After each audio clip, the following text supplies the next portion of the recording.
Hi అండి, welcome to NR constructions and consultants. ఇది కనిపిస్తుంది మనకు రాధిక ఆపోజిట్ సాకేత్ రోడ్ అండి. కనిపిస్తున్న ఈ సాకేత్ టవర్స్ మనకు రాధిక ఎక్స్ రోడ్ నుంచి ఒక 1.5 కిలోమీటర్స్ డిస్టెన్స్ వచ్చిన తర్వాత ఇది ఒక ఇంటర్నల్ మెయిన్ రోడ్ అండి. ఇది కూడా 100 ఫీట్ రోడ్, మార్కెట్ రోడ్ అంటారు. ఈ సాకేత్ రోడ్ నుంచి 500 మీటర్స్ డిస్టెన్స్లో ఇది ఒక సెమీ గేటెడ్ కాలనీ అండి. ఇక్కడ మనకు 300 square yards west facing plot వచ్చిందండి. చాలా ప్రైమ్ లొకాలిటీ. ఇది కాలనీ ఎంట్రన్స్ గేట్ అండి. చూడొచ్చు లోపల కూడా మొత్తం గ్రీనరీతో fully developed and peaceful colony ఇదంతా కూడా. ఇదే ప్లాట్ అండి, వెస్ట్ ఫేసింగ్ ఆ ఇంటి పక్కది.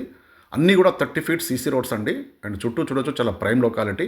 అండర్గ్రౌండ్ డ్రైనేజ్ ఉంది, అలాగే మంజీరా వాటర్ లైన్ కూడా ఉందండి. ఇదే ప్లాట్ మనకు మెయిన్ ఎంట్రన్స్ గేట్ నుండి చూసుకుంటే జస్ట్ సెకండ్ బిట్టేనండి. ఇందులో మనకు పార్క్స్ ఉన్నాయి, చూడొచ్చు ఇది. అలాగే మనకు కమ్యూనిటీ హాల్ అండి కనిపిస్తుంది. అలాగే పక్కన మనకు greenery park with walking track కూడా ఉందండి. ఆల్ ఎమ్యూనిటీస్ ఉన్నటువంటి fully developed colony, semi gated colony. ఏస్టావ్ నగర్ నుండి జస్ట్ 2.5 కిలోమీటర్స్ డిస్టెన్స్లో అండి. కాప్రా జిహెచ్ఎంసీ పరిధిలోకి వస్తుంది. అండ్ ఫుల్ ఎల్ఆర్ఎస్ పేడ్ అండి.